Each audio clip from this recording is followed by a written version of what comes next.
resources available. No, to help us out. TPI, for example, they have the expertise para tabangan ka na ang mga best practices o pang mga lugar gamitin natin kopyahon. No? So, naman may mga kaubanan natin, nag-i-interview sila kaayo totoo niya ang programa. Gusto nyo nila magbaligyan pagyapon sila dito sa mga lugar na kung tanang bawal, no, para sa ato.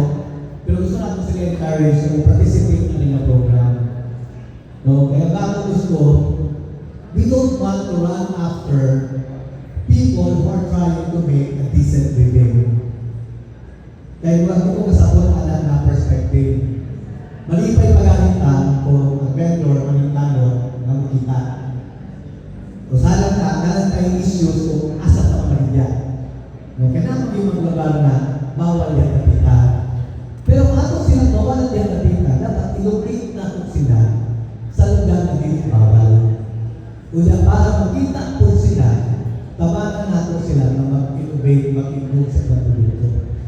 Actually, kung wala sa maliha, makita ko naman, mga saan naman sila.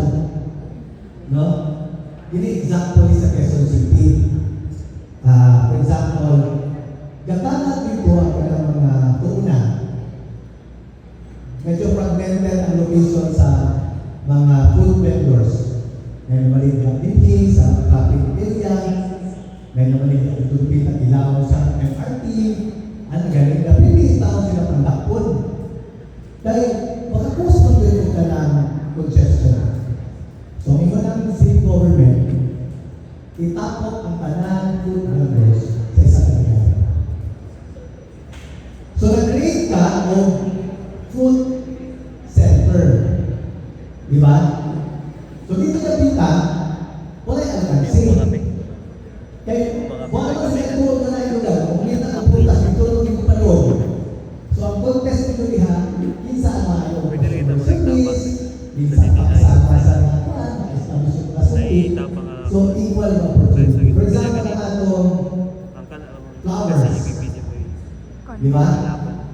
Gibutan mo na sila sa isang lugar na, tayo na ito dili. Kailangan. kung buwag ang atong Face to face kid ba? Maras gapon kay Sanchez. wala ko yung dito sa post office kaya kung ano ito ang mga buwag. So gusto natin na ba mga centers, no? Itapo, kaya para nagsagot ang tao. Kaya kung magkanat, na ay makalabaw, na ay magkansi, ngunya, nandito pa kita sa locations na lang bawal, takpunta, no, bawalan.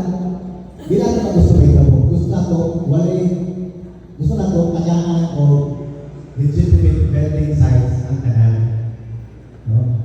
So, dito ko pataas, ako lang, na-excite ako namin. This is